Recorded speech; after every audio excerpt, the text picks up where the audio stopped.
শোনেন, আল্লাহর গোলাম যারা হবে, আল্লাহর গোলামি করে যারা কবরে যাবে, তাদের চিন্তা নাই, তাদের কোনো ভয় নাই, তাদের হতাশার কোনো কারণ নাই। হাশরের ময়দানে আল্লাহর গোলাম যারা হবে তাদের কাতার হবে 120টা। জোরে বলেন কয়টা? তার মধ্যে 80 কাতার হবে বিশ্বনবীর উম্মতের। আর আদম আলাইহিস সালাম থেকে ঈসা আলাইহিস সালাম পর্যন্ত সকল নবীদের কাতার হবে, সকল নবীর উম্মতের কাতার হবে 40টা, আর বিশ্ব নবীর উম্মতের কাতার হবে 80টা। এই আল্লাহর গোলামি করে যারা হাশরের ময়দানে উঠবে, আল্লাহ তাদের ডাক দিয়ে বলবে, ফাদখুলি ফি ইবাদি ওয়াদখুলি জান্নাতি। ও আমার গোলামেরা, দুনিয়াতে যারা আমি আল্লাহর গোলামি করে জীবন কাটিয়েছ, আসো তোমরা আমার গোলামদের কাতারে শামিল হয়ে যাও আর জান্নাতে প্রবেশ করো। আল্লাহ বলছেন, তোমার রবের আদালত থেকে, তোমার রবের পক্ষ থেকে চূড়ান্ত ঘোষণা এসেছে, দুনিয়ার মানুষেরা একমাত্র আল্লাহ ছাড়া আর কারো গোলামি করতে পারবা না। নারী হও, পুরুষ হও, ধনী হও, গরিব হও, দিনমজুর হও, আবাল বৃদ্ধ বনিতা, আমি আল্লাহ ঘোষণা দিলাম, রায় দিলাম, আমি আল্লাহ ছাড়া আর কারো গোলামি করতে পারবা না। জীবন চলার সব জায়গায় গোলামি হবে কার? বন্ধুরা আমার, শুধু আল্লাহর গোলামি করতে হবে, শুধু আল্লাহর ইবাদত করতে হবে।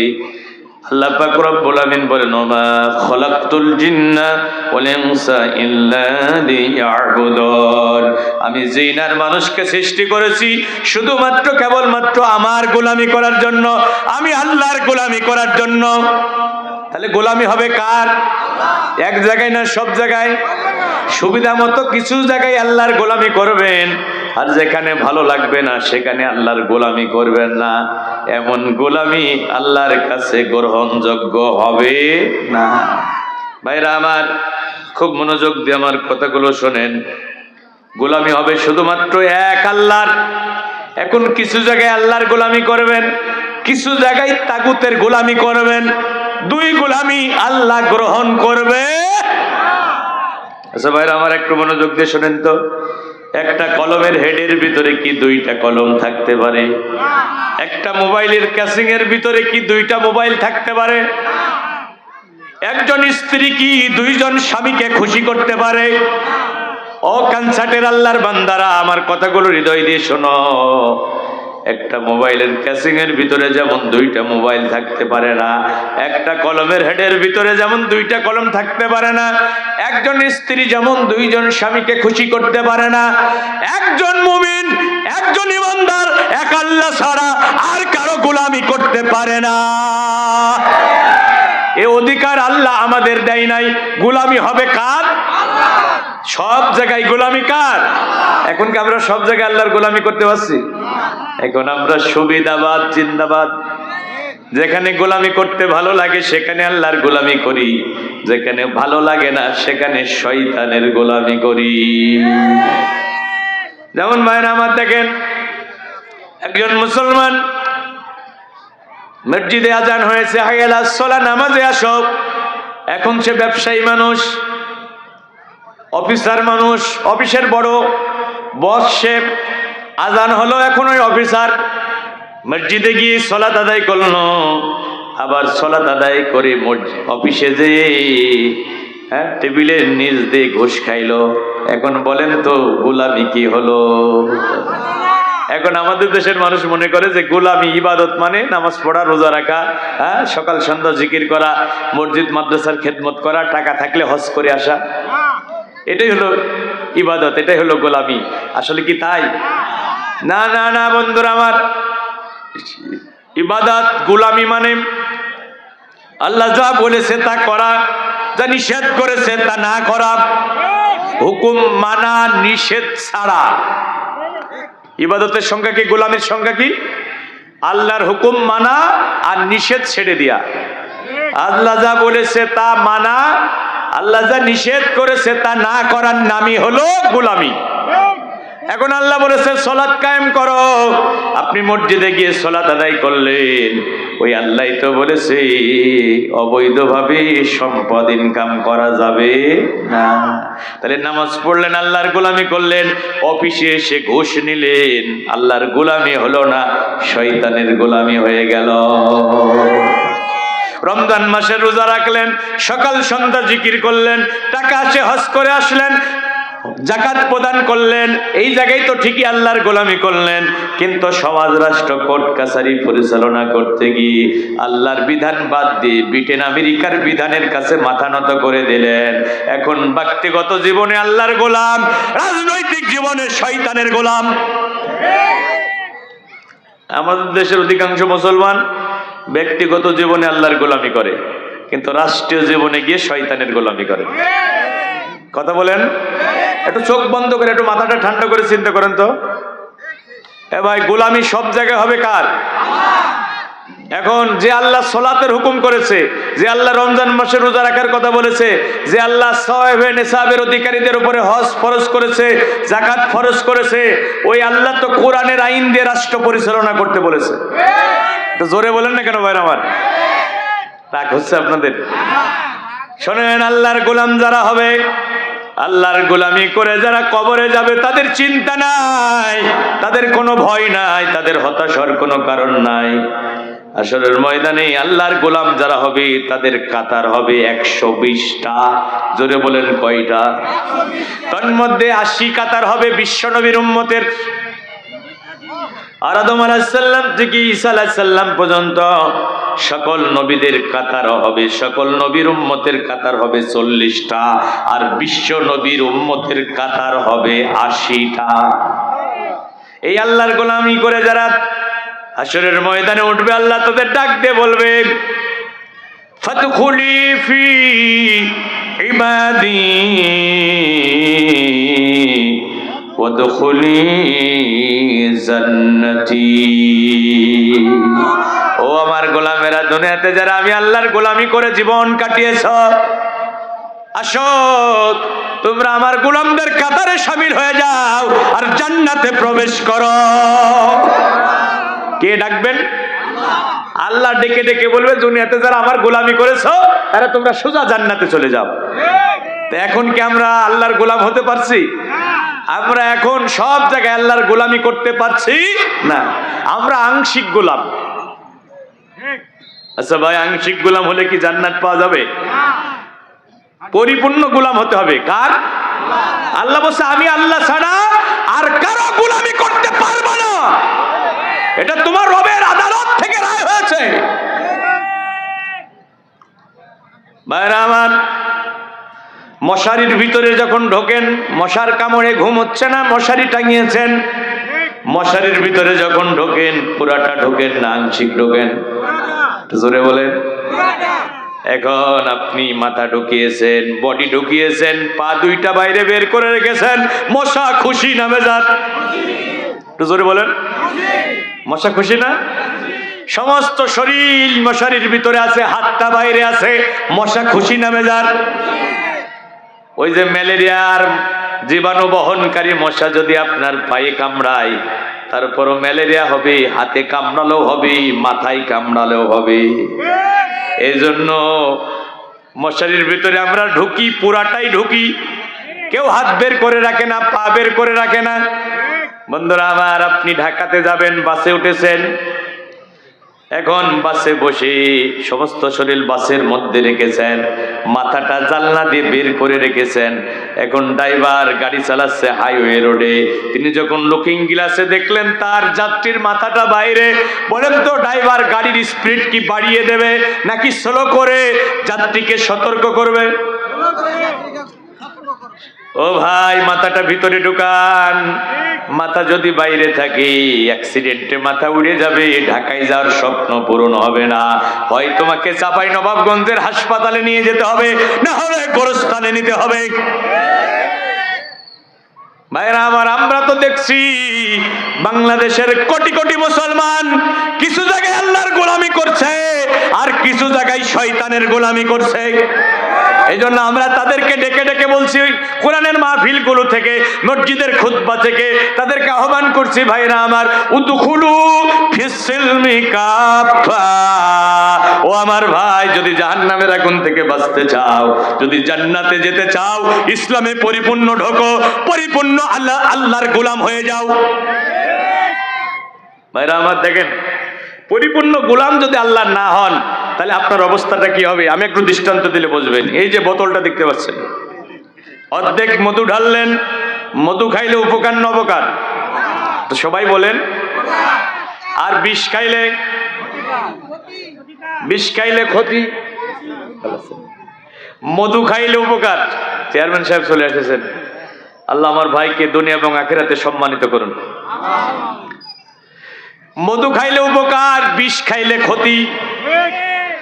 এখন অর্ধেক মধু আর অর্ধেক বিষ মিশ্রিত করে যদি ইমাম সাহেব হুজুরকে খাওয়াইয়া দেন, তাহলে কি সে 20 বছরের যৌবন ফিরে পাবে? তার এই হাসপাতালে নিতে হবে, না হলে কবরে নিতে হবে। আমার যদি খাওয়ান, আমার ওয়াজের গতি কি বেড়ে যাবে? কিছুক্ষণ পর আমার ওয়াজ বন্ধ হয়ে যাবে।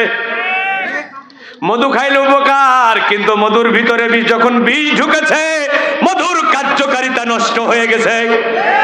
ও কাঞ্চনের মুসলমানেরা, ভালো করে শোনো, মধু হলো আল্লাহর গোলামি, মধু হলো আল্লাহর কোরআন, মধু হলো রসুলের আদর্শ। আর বিষ হলো আল্লাহ বিরোধী, কোরআন বিরোধী, রসুল বিরোধী যত কাজ আছে, এগুলো সব মুসলমানদের জন্য বিষ সমতুল্য। এখন কিছু জায়গায় মধু খাবেন মানে কিছু জায়গায় আল্লাহর গোলামি করবেন, আর কিছু জায়গায় বিষ খাবেন মানে রসুলের আদর্শ বিরোধী, ইসলাম বিরোধী, কোরআন বিরোধী কাজ করবেন। তাহলে আপনার ঈমানও যাবে, আমলও যাবে, আপনি আখিরাতের অনন্তকালের জীবনে ক্ষতিগ্রস্ত হয়ে যাবেন, আপনি নাজাত পাবেন না, আপনি বিপদগ্রস্ত হয়ে যাবেন।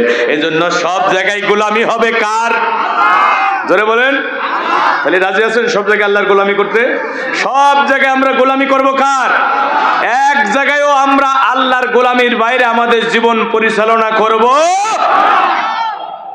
বাইরে আমার আল্লাহর গোলামদেরকে আল্লাহ ডেকে ডেকে জান্নাতের সুসংবাদ দেবেন এবং তারা জান্নাতে যাবে, এটা আল্লাহ কোরআন স্পষ্ট বলে দিয়েছেন, ফাদখুলি ফি ইবাদি ওয়াদখুলি জান্নাতি, আমার গোলামদের কাতারে শামিল হও আর জান্নাতে প্রবেশ করো।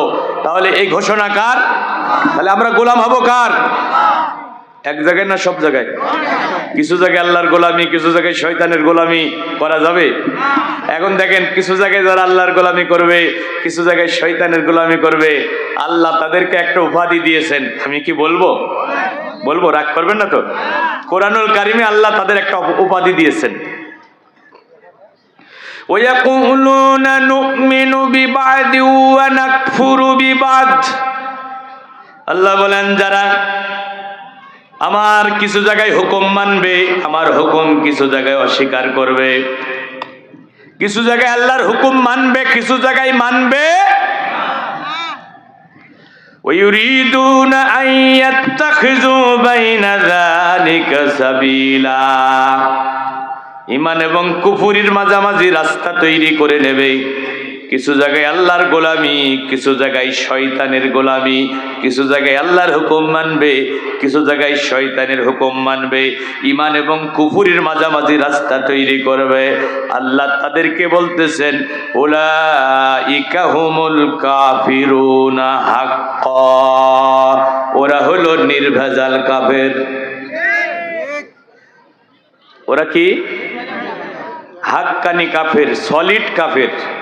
তাহলে আমরা আল্লাহ যা বলেছে ভালো লাগলো মানতে হবে, না লাগলো মানতে হবে। রাসূল যা বলেছে ভালো লাগলো মানতে হবে, না লাগলো মানতে হবে। অস্বীকার করা যাবে না, বিরোধিতা করা যাবে না, অপছন্দ করা যাবে না। যদি আপনি নিজেকে ঈমানদার দাবি করে থাকেন, আল্লাহর কথা শোনার সাথে সাথে বলবেন, আইয়াকুলু সামি'না ওয়া আতা'না, শুনলাম এবং মেনে নিলাম। ভাই, দুইটা জায়গায় আনুগত্য হবে শর্তহীন। কয়টা জায়গায়? আল্লাহ বলেছে, রাসূল বলেছে, চোখ বন্ধ করে মেনে নিতে হবে। কোনো প্রশ্ন উত্থাপন করার সুযোগ নাই, কোনো যুক্তি পেশ করার সুযোগ নাই। কথাটা কে বলেছে? রসুল বলেছে, আল্লাহ বলেছে। আপনি একেবারে চোখ বন্ধ করে ঝাঁপিয়ে পড়বেন মানার জন্য। কিন্তু কথাটা চেয়ারম্যান সাহেব বলেছে, কথাটা সভাপতি বলেছে, কথাটা হাসান আল মামুন বলেছে, শুনলেই মানা যাবে না। মানার নীতিমালা আল্লাহ কোরআনে দিয়েছে, ফাইন তানাজাতুম ফি শাইইন ফারুদ্দুহু ইলাল্লাহি ওয়া রাসূল। চেয়ারম্যান সাহেবের কথা, বক্তার কথা, ইমামের কথা, খতিবের কথা, পীরের কথা, সভাপতির কথা কোরআনের কাছে ফিরিয়ে দাও, রাসূলের হাদিসের কাছে ফিরিয়ে দাও। মিলে গেলে মেনে নাও, না মিললে ডাস্টবিনে ছুঁড়ে ফেলে দাও। এটাই হলো ইসলাম। এটা কি ইসলাম? কোনো আবেগের নাম নয়।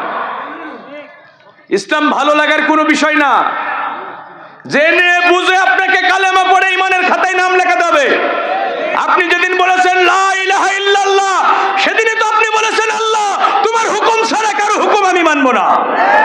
তোমার হুকুমের সাথে যাদের হুকুম মিলে যাবে সেটা মানবো, তোমার হুকুমের সাথে সাংঘর্ষিক কোনো বিষয় আমি মানবো না। এ ভাই, কথাগুলো একটু হৃদয় দিয়ে বোঝার চেষ্টা করেন। আল্লাহ এবং রসুলের নাফরমানি করে কারো আনুগত্য করা যাবে? জোরে বলেন না কেন? বাবা এই যে এই আয়াতে আল্লাহ বলছে তোমার রবের পক্ষ থেকে হুকুম জারি করা হয়েছে, আল্লাহর আনুগত্য করবে, আল্লাহর গোলামি করবে, তারপর তোমার মা বাবার সাথে ইহসান করবে। তাহলে আল্লাহর পরে মা বাবার হক, সুবহানাল্লাহ বলবেন না? অথচ এই মা বাবাও যদি ইসলাম বিরোধী কোনো কাজের জন্য নির্দেশ দেয়, কোরআন বলছে মা বাবার আনুগত্য করা যাবে।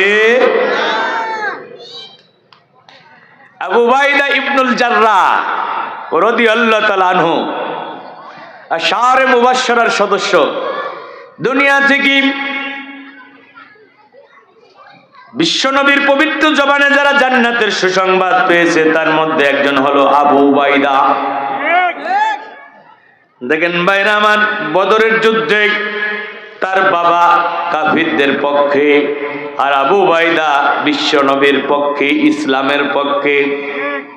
আবু উবাইদা ইবনুল জাররাহ বলতেছেন, আমি যখন কাফিরদের ভিড়ের মধ্যে ঢুকে আক্রমণ চালাতে লাগলাম, একজন ব্যক্তি আমার সামনে এসে দাঁড়াতে লাগলো, আমার আক্রমণের ক্ষেত্রে প্রতিবন্ধকতা সৃষ্টি করতেছিল। আমি তাকে আঘাত না করে পাশ কাটাইয়া চলে গেলাম, কিন্তু লোকটা আবার আমার সামনে এসে দাঁড়ালো, রাসূলুল্লাহকে কটাক্ষ করতে লাগলো। আমি তাকে আক্রমণ না করে, আঘাত না করে পাশ কাটিয়ে গেলাম। তৃতীয়বার যখন লোকটা আমার সামনে আসলো, আমি তাকে ক্ষমা করলাম না, আমার হাতের তলোয়ার দিয়ে তার গর্দানে আঘাত করলাম, ধড় থেকে মাথা আমি আলাদা করে ফেললাম। আমি হযরত আবু উবাইদা তলোয়ার দিয়ে যে লোকটার ধড় থেকে মাথা আলাদা করে ফেললেন, তিনি আর কেউ নন, তিনি হলেন তার জন্মদাতা পিতা।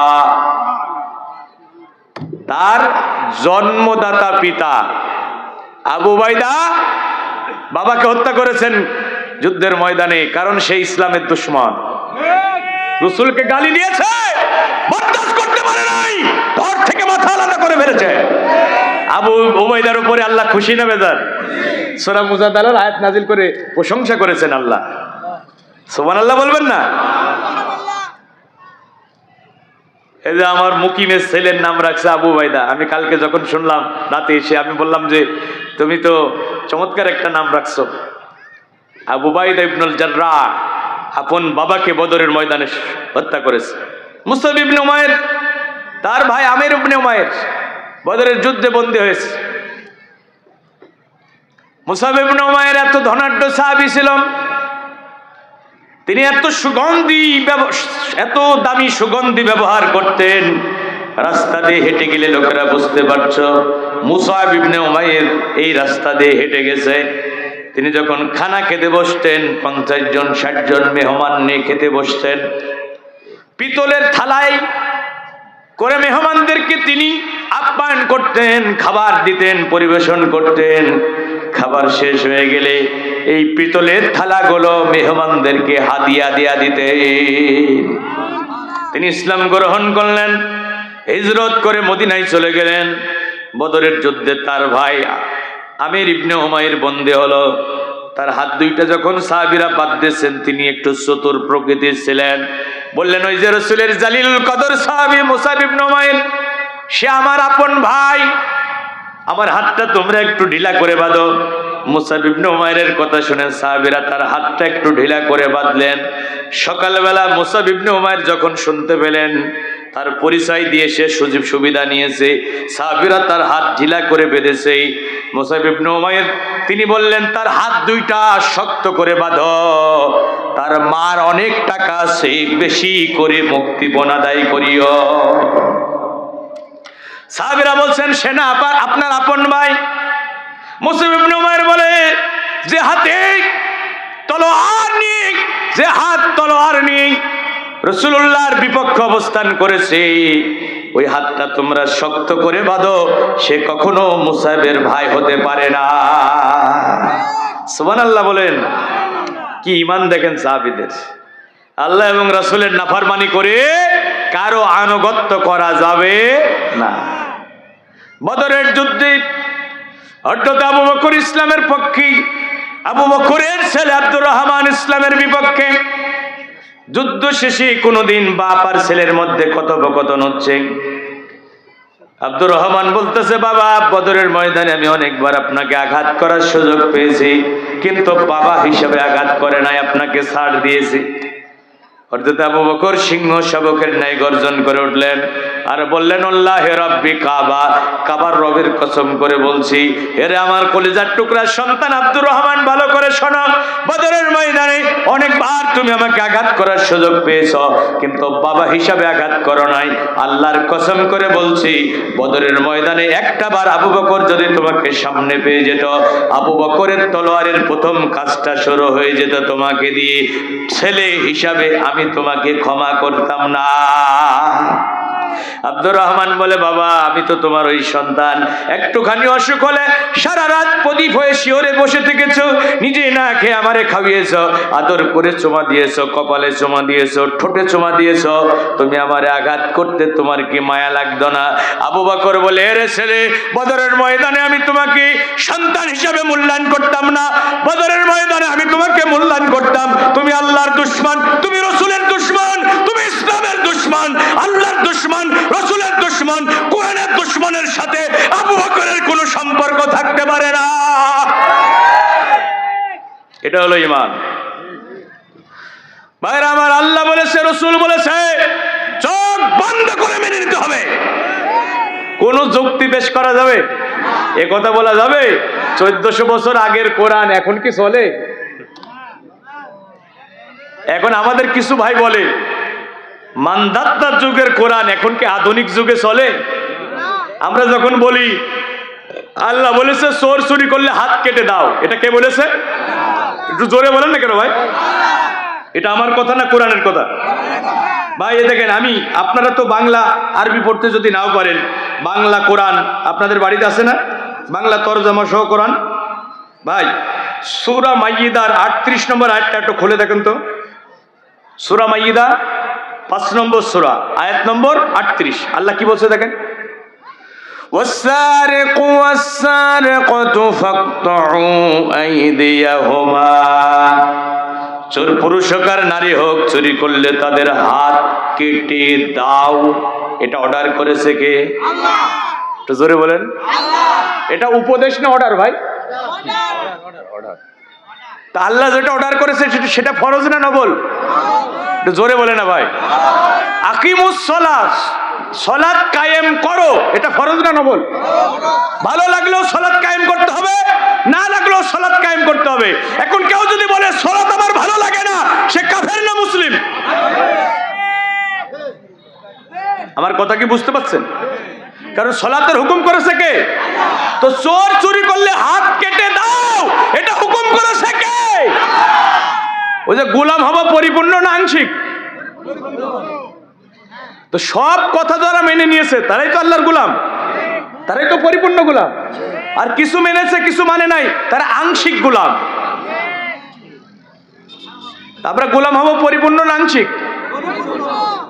আল্লাহ বলেছে চোর চুরি করলে হাত কেটে দাও, সাজাআম বিমা কাসাবা নাকালাম মিনাল্লাহ। চোরের জন্য আমি আল্লাহর পক্ষ থেকে এটা নির্ধারিত দৃষ্টান্তমূলক শাস্তি। এই আইনটা, এই শাস্তিটা নির্ধারণ করেছে কে?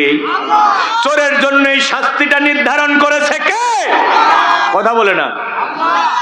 আল্লাহ বলছে জাযাআম বিমা কাসাবা নাকালাম মিনাল্লাহ। চোর চুরি করলে হাত কেটে দাও, এই রায়টা, এই শাস্তিটা আমি আল্লাহ নির্ধারণ করেছি।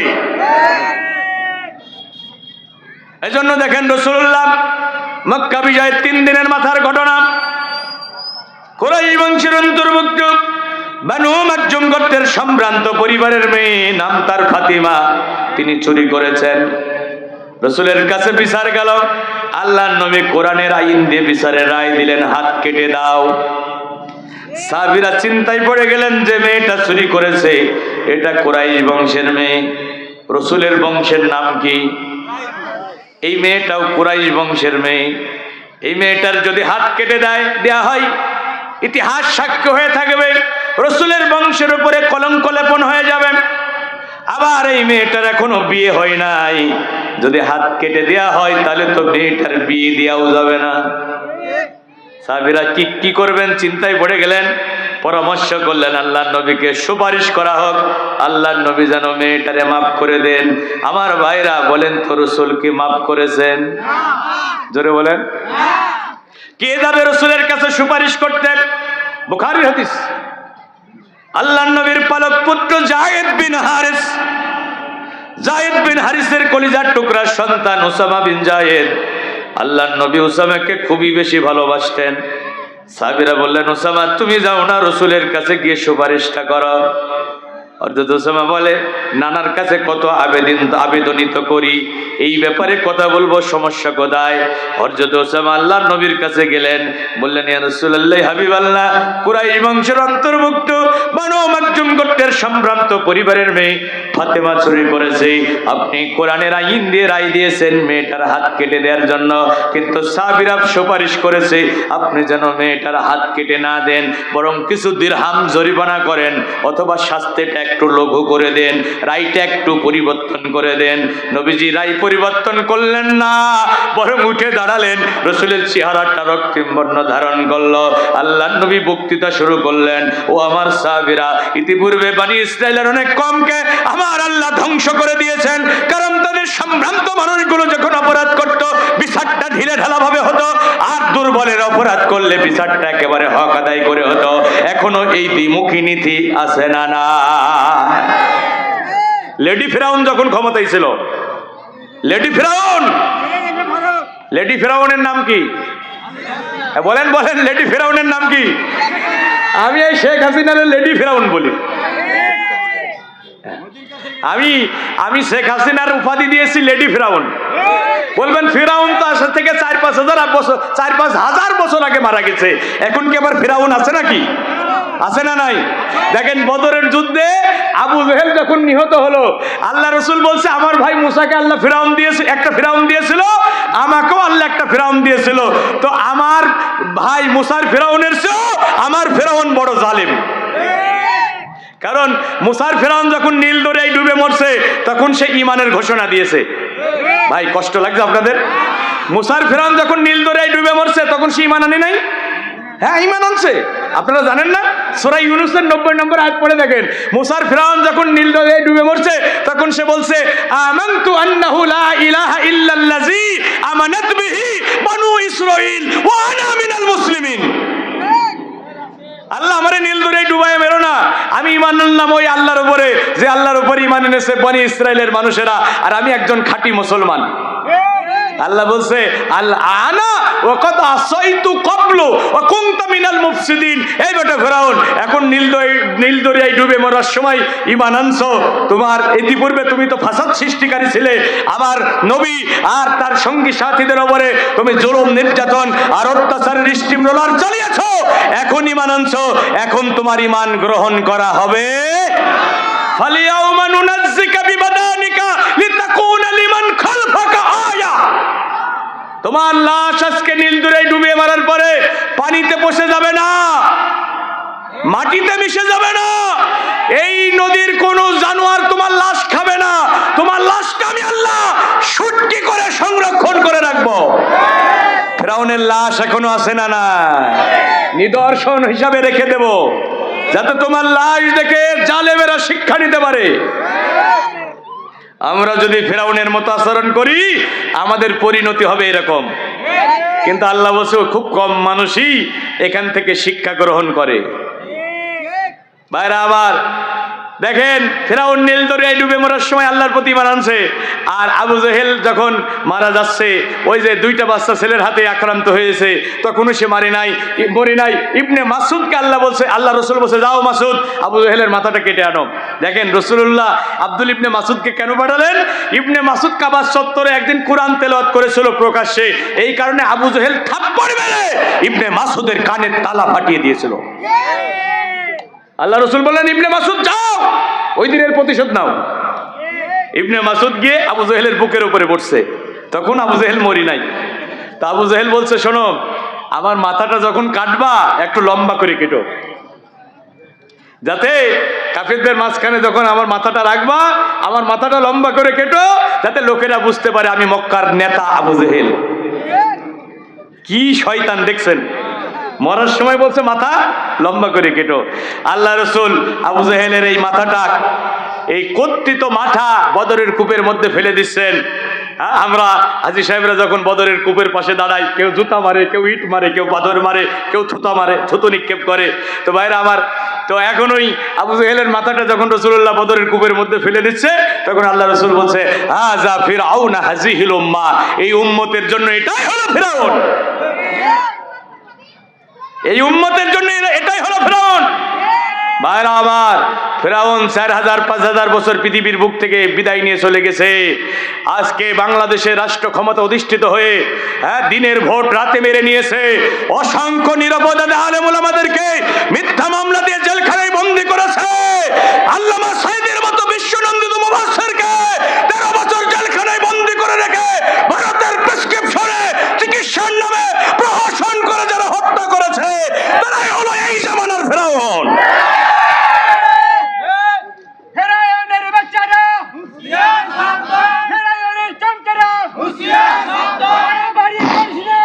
ভাইরা আমার, দেখেন চাচা মুরব্বী হয়ে গেছে কিন্তু ঈমান এখনো যুবকের মতোই আছে।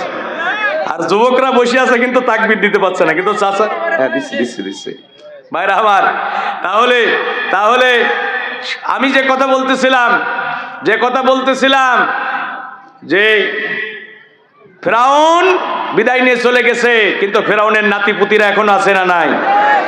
এই লেডি ফিরআউন শেখ হাসিনা, তারা যখন ক্ষমতায় ছিল তার দলের লোকেরা প্রকাশ্যে অস্ত্র নিয়ে মিছিলে গুলি করত, মামলাও হতো না, গ্রেফতারও হতো না। আর নিরপরাধ মানুষ রাতের বেলা ঘুমিয়ে আছে, গ্রেফতার করে নিয়ে গিয়ে অস্ত্র দিয়ে মামলা দিয়েছে। এমন নজির আছে না নাই? সব ভুলে গেছেন নাকি আপনারা? এই যে অধ্যাপক তৈবুর রহমানকে এই মহিলা বাজার থেকে গ্রেফতার করে, উনি কি অস্ত্র নিয়ে ওয়াজ করতে আসছিলেন? উনি একজন প্রফেসর মানুষ, উনি কি যশোর থেকে অস্ত্র কোমরে করে নিয়ে মাহফিলে আসছিলেন? তাকে ধরে নিয়ে গিয়ে পরের দিন অস্ত্র আর 1.5 কেজি গান পাউডার দিয়ে মামলা দেওয়া হলো। কি আপনারা সাক্ষী না? এরকম হাজার হাজার মিথ্যা মামলা দিয়ে তারা শুধু আদর্শিক মতপার্থক্যের কারণে মানুষের উপরে জুলুম করেছে। আল্লাহর নবী বলছে, শোনাম, আতাশফাউ মিন হাদ্দিম মিন হুদুদিল্লাহ, ও আমার সাহাবীরা, তোমরা কি আমাকে আল্লাহর আইন পরিবর্তন করার জন্য সুপারিশ করছো? চোর চুরি করলে হাত কেটে দাও, এই আইনটা নির্ধারণ করেছে কে? আল্লাহ যেখানে নির্ধারণ করে দিয়েছে, তোমরা কেমনে আমার কাছে সুপারিশ করো যে আমি আল্লাহর এই আইন পরিবর্তন করে দিই? বরং আমি মুহাম্মদ সাল্লাল্লাহু আলাইহি সাল্লাম দুনিয়াতে এসেছি আল্লাহর জমিনে আল্লাহর কোরআনের এই আইনকে বিজয়ী করার জন্য। নবীজি বললেন, কুরাইশ বংশের অন্তর্ভুক্ত বানু মাখজুম গোত্রের সম্ভ্রান্ত পরিবারের মেয়ে ফাতেমা তো দূরে থাক, আমি মুহাম্মদ আমার কলিজার টুকরা নয়নের পুতুলি, আমার আদরের দুলালি, আমার হৃদয়ের স্পন্দন, আমার মেয়ে ফাতেমা যদি চুরি করত, আল্লাহর কসম করে বলছি আমি মুহাম্মদ সাল্লাল্লাহু আলাইহি সাল্লাম, মদিনার প্রেসিডেন্ট, মুসলমানদের নেতা, আমার মেয়ে ফাতেমার হাত কেটে দিতাম। দুনিয়ার কোনো মানুষ আমাকে ঠেকাতে পারত না। একটু জোরে বলা যাবে কে সুবহানাল্লাহ? রাসূলুল্লাহ বলছে আমার মেয়ে ফাতেমা চুরি করলো, আমি কোরআনের আইন দিয়ে বিচার করে তার হাত কেটে দিতাম। আল্লাহ যেখানে রায় দিয়েছে সেটা পরিবর্তন করার কোনো অধিকার মুসলমানের আছে?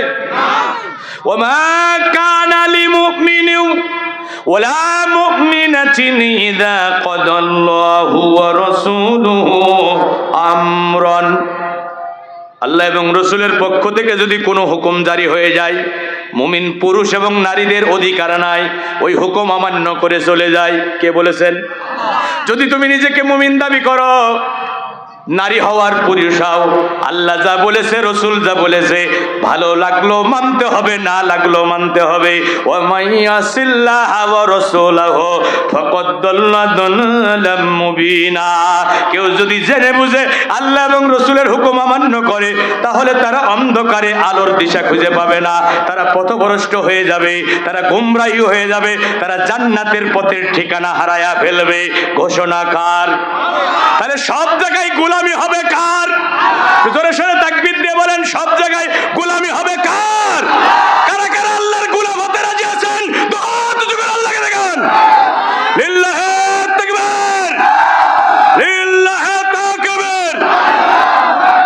আল কোরআনের আলো, আল হাদিসের আলো, আমার নেতা তোমার নেতা, সর্বকালের শ্রেষ্ঠ নেতা, দিন ইসলাম, দিন ইসলাম। আলহামদুলিল্লাহ, আলহামদুলিল্লাহ, একটু জোরে সরে দিন ইসলাম, দিন ইসলাম। আলহামদুলিল্লাহ, আপনারা খুশি না বেজার? তাহলে গোলামি করবো কার? এক জায়গায় না সব জায়গায়? শুধু ব্যক্তিগত জীবনে? আমাদের দেশের অধিকাংশ মুসলমান ব্যক্তিগত জীবনে মুসলিম, রাষ্ট্র জীবনে কাফের। না, সব জায়গায় আমরা আল্লাহর গোলাম, সব জায়গায়। ব্যবসা করতে গিয়ে গোলাম কার? মানে কম দেব না, ওজনে কম দেব না, মালে ভেজাল দেব না। কি এখানে গোলাম হলো কার? জোরে বলেন। মিথ্যা কথা বলে মাল বিক্রি করব না। কি কথা ঠিক আছে না? মাঠে গিয়ে জমিনের আলটা ঠেলে অন্যের দিকে সরায় দেব না। তাহলে কাজ করতে গিয়ে, কৃষি কাজ করতে গিয়ে গোলামি হলো কার? জোরে বলেন। আমি ব্যবসা করছি, এখন আজান হয়ে গেছে, খরিদ্দার এসেছে, আমি যদি বলতে পারি ভাই আগে আল্লাহর গোলামি তারপরে আমার ব্যবসা, তাহলে আপনি গোলাম হলেন কার? এখন অনেক ভাই ব্যবসা করতে গিয়ে আল্লাহর গোলামি ভুলে যায়। দোকানে এত খরিদ্দার, নামাজ পড়ার সময় নাই। আল্লাহ বলছে শোনো, ইয়া আইয়ুহাল্লাযীনা আমানু লা তুলহিকুম আমওয়ালুকুম ওয়ালা আওলাদুকুম আন যিকরিল্লাহ। ওই ইমানদারেরা, তোমাদের সন্তান এবং সম্পদ যেন আমার জিকির থেকে তোমাদের গাফেল করে না দেয়। ঘোষণা কার? তাহলে ভাইরা আমার, সব জায়গায় আল্লাহর গোলামি করার জন্য আমরা তৈরি আছি তো ভাই? আল্লাহ আমাদের কবুল করুন। আমরা বলছি আমিন, আমরা বলছি আল্লাহুম্মা আমিন। ভাইরা আমার, 3 দিনের এই বিশাল আয়োজন, আপনারা গেটটা দেখেছেন? বিশাল গেট। আর আমি তো বিমুগ্ধ হয়েছি। আপনারা এই আয়োজনে খুশি না বেজার? এই যে আয়োজন, এটা কাকে কেন্দ্র করে? জোরে বলেন না কেন? কোরআনকে কেন্দ্র করে না? এটা কোনো সিনেমার নায়ক নায়িকাকে কেন্দ্র করে না। অনেকে দেখবেন ওই নায়িকাদের নিয়ে আসবে, নর্তকীদের নিয়ে এসে গান বাজনা করবে, এর জন্য বিশাল আয়োজন করে। কিন্তু এই আয়োজন কেন্দ্র কাকে করে? আল্লাহর কোরআনকে কেন্দ্র করে আয়োজন না? কুল বিফাদলিল্লাহি ওয়া বিরহমাতিহি ফাবিযালিকা ফালইফরাহু। আকাশ থেকে আমি আল্লাহর পক্ষ থেকে তোমাদের জন্য যত নিয়ামত এসেছে, সবচেয়ে বড় নিয়ামত হলো আমার এই কোরআন। এই কোরআনকে কেন্দ্র করে তোমরা উৎসব করো, খুশি প্রকাশ করো। এই ঘোষণা কার? এই গুচ্ছ গ্রামবাসী কোরআনকে কেন্দ্র করে এই সুন্দর নান্দনিক আয়োজন করেছে। আপনারা খুশি না বেজার? ও আল্লাহর গোলামেরা, আল্লাহ হুকুম করেছে, আল্লাহ হুকুম করেছে। গোলামি হলো আল্লাহ যা বলেছে তা করা, যা নিষেধ করেছে না করা। তো আল্লাহ বলেছে ওয়াতাআওয়ানু আলাল বিররি ওয়াত তাকওয়া, ভালো কাজে একে অপরকে সহযোগিতা করো। তাহলে কোরআনকে কেন্দ্র করে যে আয়োজন হলো এটা ভালো কাজ না খারাপ কাজ? তাহলে এই কাজে একটু সহযোগিতা করতে আমরা রাজি আছি। আমি মুসাফির মানুষ, অনেক দূর থেকে এসেছি ভাই। 3 দিনের আয়োজন, অনেক বড় বড় মেহমান আমার মামারা নিয়ে আসছেন, অনেক খরচ। এখন সহযোগিতার কথা শুনে যান, আপনারা চলে যান না। আমি মুসাফির মানুষ, বন্দুকের ট্যাগারে টিপ দিলে গুলি যেমন ফেরত যায় না, মুসাফিরের দোয়া আল্লাহ ফিরিয়ে দেবে না। আমি হতে পারি গুনাহগার, কিন্তু আল্লাহ মুসাফির হালতে আপনাদের মাঝে এনেছেন। আপনাদের সাথে নিয়ে কলিজা ভরে হাত ওঠাবো কার কাছে? প্রতিনিয়ত এই গ্রাম থেকে আমি, আমার সাথে মাহফিল কেন্দ্রিক শুধু না, মাহফিল শেষেও আমার মামাদের সাথে, এই যে শহীদুল, আব্দুল হাকিম, আমার হাফেজ কোরবান ভাই, এদের সাথে আমার নিয়মিত কথা হয়। আর এই গ্রামের একটা গ্রুপ আছে, এই গ্রুপে আমিও সদস্য আছি। কোন দিন কে মারা যাচ্ছে, কি ঘটনা হচ্ছে সব আমি জানতে পাই। কয়েক মাসের ভিতরে অনেকগুলো মানুষ আল্লাহর কাছে হাজিরা দিয়েছেন, তাদের জন্য দোয়া করার দরকার আছে না নাই? ভাইরা আমার, আমরা একটু ভালো কাজে সবাই সহযোগিতার হাত বাড়িয়ে দিই।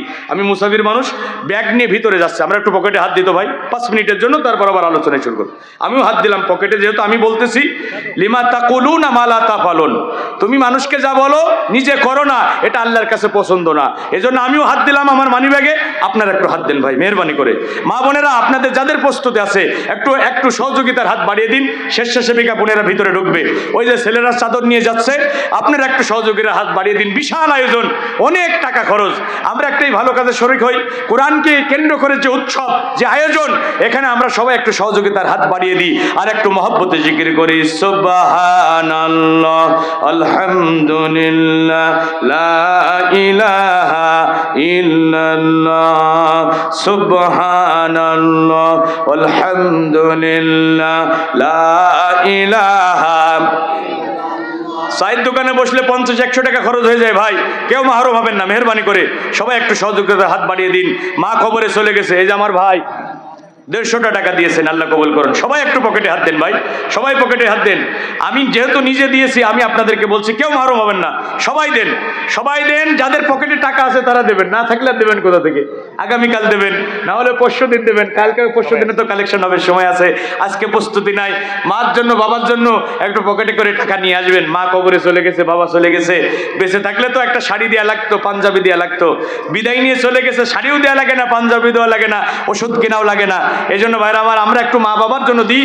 আর উঠবেন না ভাই, আমি আলোচনা তো এখনো শেষ করি নাই, আমি আলোচনা চলমান, মাঝখানে একটু কালেকশনটা সেরে নিচ্ছি 5 মিনিটের জন্য, আপনারা সবাই দেবেন।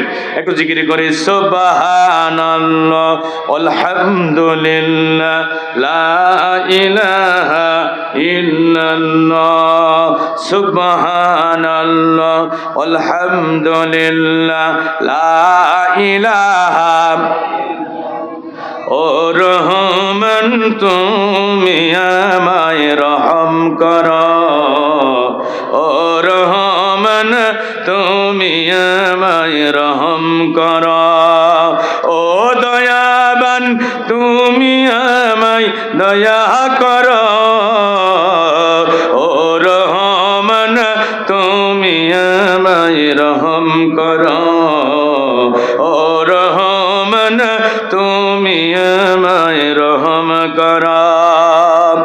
কুল মখলুকাত যাপে তোমায় সারাক্ষণ, আমি কখনো সরিনি তোমায় অকারণ। কুল মখলুকাত যাপে তোমায় সারাক্ষণ, আমি কখনো সরিনি তোমায় অকারণ। আমি গুনাহগার, তওবা আমার কবুল করো, ও রহমান তুমি আমায় রহম করো, ও রহমান তুমি আমায় রহম করো। চিল্লায় বলি মারহাবা। তাহলে সব জায়গায় গোলামি কার? এরপর আল্লাহ পাক রব্বুল আমিন বলছেন, আল্লাহর গোলামি করার পর আমি আল্লাহর পক্ষ থেকে তোমাদের জন্য নির্দেশ হলো ওয়া বিল ওয়ালিদাইনি ইহসানা। তোমার মা আছে বাড়িতে, তোমার বাবা আছে বাড়িতে, তাদের সাথে ইহসান করবা, সর্বোত্তম ব্যবহার করবা। ঘোষণা কার? মার সাথে তোমার বাবার সাথে সর্বোত্তম ব্যবহার করো, এটা অর্ডার করেছেন কি? তাহলে মার সাথে বাবার সাথে ভালো ব্যবহার করা ফরজ না নফল? জোরে বলেন। সালাত আদায় করা যেমন ফরজ, রমজান মাসে রোজা রাখা যেমন ফরজ, সাহেবে নেশাবের অধিকারীদের উপরে হজ যাকাত যেমন করে ফরজ, মা বাবার সাথে ভালো ব্যবহার করাও ফরজ। এটা নির্ধারণ করেছে কি? আমি কয়দিন আগে, 2 দিন 3 দিন আগে সোশ্যাল মিডিয়ায় একটা নিউজ দেখলাম। আরে বাবার হাতের ঘড়ি ছেলে বিক্রি করেছে, বাবারে না বলে ওই মাদকাসক্ত ছেলে বাবার হাতের ঘড়িটা বিক্রি করে ফেলেছে। এই জন্য বাবা একটু মন খারাপ করে ছেলেরে বকাঝকা করেছে। ওই মাদকাসক্ত ছেলে বাবারে ধরে ছাদের পরে নিয়ে গিয়ে জবাই দিয়েছে। এই দৃশ্যটা যখন আমি সোশ্যাল মিডিয়ায় দেখলাম, কলিজাটা ফেটে দীর্ণ বিদীর্ণ হয়ে গেল। কোন জামানায় আমরা চলে এসেছি? আল্লাহ বলছে তোমার মার সাথে বাবার সাথে এহসান করো, সর্বোত্তম ব্যবহার করো। এহসান মানে কি? এহসান মানে কি? তুমি একজনের জমিতে কামলা কেটেছো, মজুরি হয় 500 টাকা, ওই জমির মালিক তোমাকে 500 টাকাই দিয়েছে। এটাকে বলে আদল, এটাকে বলে ইনসাফ, এটাকে বলে ন্যায় বিচার। তুমি যেটা পাও সেটাই তোমাকে দিয়েছে, এটা হলো ইনসাফ। আর ইহসান হলো প্রাপ্যের অধিক দিয়া, প্রাপ্যের অতিরিক্ত দিয়া। তোমার মজুরি হয় 500 টাকা, জমির মালিক তোমারে 600 টাকা দিয়েছে, তার মানে জমির মালিক তোমার উপরে ইহসান করেছে।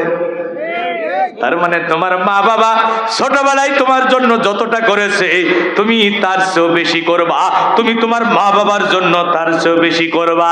এ ঘোষণা কার? এখন মা বাবা বুড়া হয়ে গেছে, ছেলে খোঁজ নেয় না, খেতে দেয় না, এমন ঘটনা আমাদের সমাজে আছে না? না, বইয়ের কথা শুনে মার সাথে কথা বলে না, বছরের পর বছর এমন কুলাঙ্গার সন্তান আছে না নাই? শোনান, বিশ্ব নবীর পরে কোরআনুল কারীমের যিনি সবচেয়ে বড় মুফাসসির,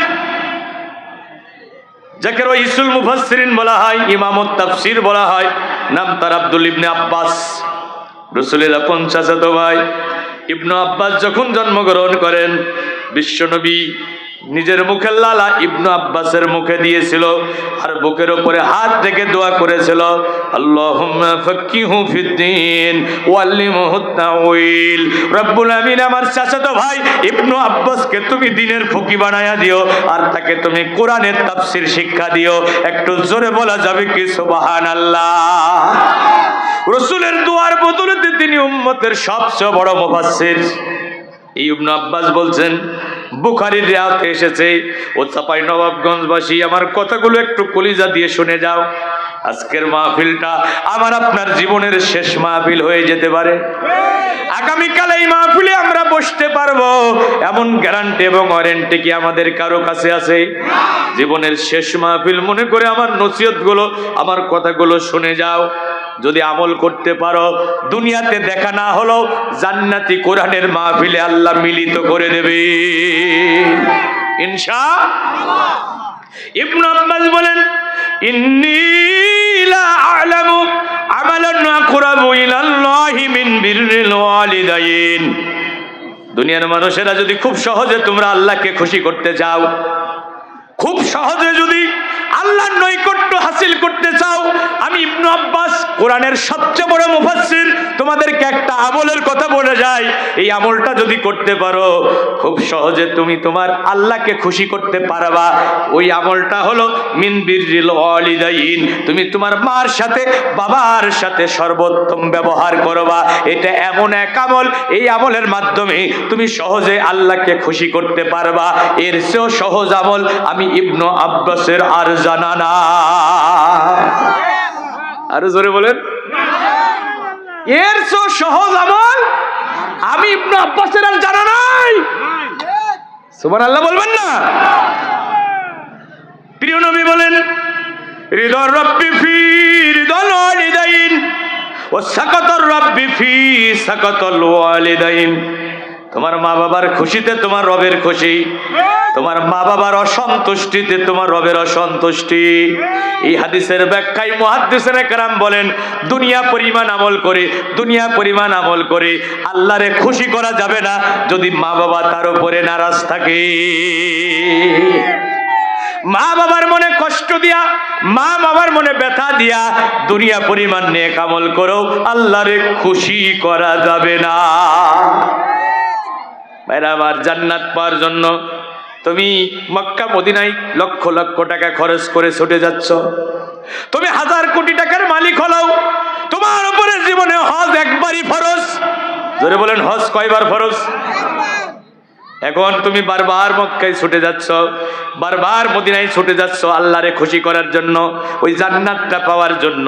আমি তোমারে বলি বন্ধু, ওখানে তোমার জান্নাত নাই, ওখানে তোমার জান্নাত নাই। তুমি তোমার বাড়িতে তোমার বৃদ্ধা মার কাছে যাও, তোমার বাবার কাছে যাও। নবীজি বলেছেন, আল জান্নাতু তাহতা আকদামিন উম্মাহাত, মায়ের পদতলে সন্তানের জান্নাত রাখা হয়েছে। যাও, তোমার মার কাছে যাও, তোমার মায়ের পদতলে তোমার জান্নাত রয়েছে। প্রিয় নবী অন্য হাদিসে বলেন, আল ওয়ালিদু আওসাতু আবওয়াবিল জান্নাহ, জান্নাতে যার যতগুলো দরজা রয়েছে সবচেয়ে বড় দরজা হলো তোমার বাবা। এক হাদিসে নবীজি বললেন মায়ের পদতলে সন্তানের জান্নাত, আর এক হাদিসে বললেন জান্নাতের সবচেয়ে বড় দরজা হলো বাবা। সুতরাং মা বাবার মনে কষ্ট দিয়া জান্নাতে যাওয়া যাবে না। বন্ধুরা আমার, কোন একদিন বিশ্ব নবী মেম্বারে বসলেন খুতবা দেওয়ার জন্য। আজকে খুতবার শুরুতে তিনি একজনকে অভিশাপ দিয়ে বক্তব্য শুরু করলেন, রগিমা আনফুহু, রগিমা আনফুহু, রগিমা আনফুহু, তার নাক ধুলাই মলিন হোক, তার নাক ধুলাই মলিন হোক, ওই ব্যক্তি ধ্বংস হয়ে যাক। সাহাবীরা বললেন, কিলা মান ইয়া রাসূলুল্লাহ সাল্লাল্লাহু আলাইহি সাল্লাম, মান হুয়া ইয়া রাসূলুল্লাহ সাল্লাল্লাহু আলাইহি সাল্লাম, কার নাক ধুলাই মলিন হোক? বলে আপনি বদদোয়া করছেন, আপনি তো সচরাচর কাউকে বদদোয়া দেন না, আপনি রহমতের নবী, আপনি তো বরকতের নবী, আপনি তো সবার জন্য রহমত কামনা করেন, আজকে আপনি কার নাক ধুলাই মলিন হোক বলে বদদোয়া করে বক্তব্য দিচ্ছেন? তার পরিচয়টা আমরা একটু জানতে চাই। প্রিয় নবী বললেন, মান আদরাকা ওয়ালিদাইহি ইনদাল কিবারা আহাদাহুমা আও কিলাহুমা সুম্মা লাম ইয়াদখুলিল জান্নাহ, যে ব্যক্তি তার মা অথবা বাবা দুইজনের একজনকে বার্ধক্যে পেল অথচ খেদমত করে জান্নাত হাসিল করতে পারল না, এমন উম্মত আমি নবীর প্রয়োজন নাই, সে ধ্বংস হয়ে যাক, তার নাক ধুলাই মলিন হোক। জান্নাত তো তার ঘরের ভিতরে ছিল, খেদমত করে কেন হাসিল করতে পারল না? মায়েরা আমার, মা বাবা এমন দুইজন মানুষ, তাদেরকে খেদমত করলে আল্লাহ খুশি হয়, দুনিয়ায় থাকতে জান্নাত পাওয়া যায়। সুবহানাল্লাহ বলবেন না? আল্লাহর নবী জান্নাত, আল্লাহর নবী মেরাজে গেলেন। হাদিসটা শোনেন, এই যুবকেরা একটু কান লাগায় শোনো। আল্লাহর নবী মেরাজে গেলেন, দাখালতুল জান্নাত ফাসামি'তু ফিহা কুরআনান, সেখানে একজনকে মধুর সুরে কোরআন তেলাওয়াতরত অবস্থায় দেখলেন। সুবহানাল্লাহ বলেন। চিন্তা করলেন, মুসা নবীর উম্মত হলে তো তাওরাত পড়তো, ঈসা নবীর উম্মত হলে তো ইনজিল পড়তো, দাউদ নবীর উম্মত হলে তো জাবর পড়তো, যেহেতু কোরআন পড়ে আমার উম্মতি হবে। তাই তো বিস্ময়ে হতবাক হয়ে বিশ্ব নবী জিবরিল আমিনকে জিজ্ঞাসা করলেন, ফাকুলতু মান হাযা ইয়া জিবরাইল, ও জিবরাইল কে? আল্লাহর বান্দা জান্নাতের ভিতরে এত মধুর সুরে কোরআন তেলাওয়াতের অনুমোদন পেয়েছে, আমি নবী তার পরিচয়টা জানতে চাই। জিবরিল আমিন বললেন, ও নবী, ওয়া হারিসা ইবনে নুমান, সে তো আপনার সাহাবী হযরতে হারেসা। অথচ হারেসা তখনও মৃত্যুবরণই করে নাই। তারিখের কিতাবের ভিতরে এসেছে হযরতে হারেসা আমিরে মুয়াবিয়ার জামানায় মৃত্যুবরণ করেছেন। আল্লাহর নবী ফিরে আসলেন, হযরতে হারেসাকে ডাক দিয়ে বললেন, আমার ভাই হারেসা, কি এমন আমল তুমি করো? আমি জান্নাতের ভিতরে তোমাকে মধুর সুরে কোরআন তেলাওয়াত অবস্থায় দেখেছি। হঠাৎ হারেসা চোখের পানি ছেড়ে কেঁদে বলি, ইয়া রাসূলুল্লাহ, হাবিবাল্লাহ, আমার জীবনে তো তেমন কোনো আলাদা আমল নাই, 10-এর সাথে মিলে তো আমলগুলো করি, তবে আমি একটা আমল কখনো ছেড়ে দেই না, একটা আমল আমি কখনো ছাড়ি না। আমার বাড়িতে একটা বৃদ্ধা মা আছে, ও নবী, আমি আমার মারে বড় বেশি ভালোবাসি। মারে আমি নিজ হাতে গোসল করাই, মার মাথায় আমি তেল লাগাইয়া দিই, মায়ের মাথার চুলগুলো আমি চিরুনি করে দিই, মারে আমি নিজ হাতে খাওয়াই। ও নবী, মারে না খায়া আমি হারেসা এক লোকমা খাবার খাই না। লোকেরা সাক্ষী দিল, ওয়াকানা আবাররান নাসি বিউম্মি, সত্যি হারেসা তার মানে খুবই বেশি ভালোবাসে, সত্যি হারেসা তার মানে খুবই ভালোবাসে। এবার আল্লাহর নবী বলেন, কাযালিকুমুল বিরর, কাযালিকুমুল বিরর, কাযালিকুমুল বির, ঠিকই বলেছো, ঠিকই বলেছো। ও হারেসা, তুমি তোমার মারে এত বেশি ভালোবাসো, আল্লাহ তোমার মায়ের খেদমতের উপরে এত বেশি খুশি হয়ে গেছে, তুমি মদিনার মাটিতে হেঁটে যাও আর জান্নাতুল ফিরদাউসের ভিতরে তোমার কোরআনের তেলাওয়াতের ধ্বনি শোনা যায়। একটু জোরে বলা যাবে কি সুবহানাল্লাহ? মায়ের মতো হয় না কেহ, মায়ের মতো হয় না কেহ, হয় না যে তার তুলনা, হায়রে আমার মা, আমার জনম দুঃখী মা, হায়রে আমার মা, আমার জনম দুঃখী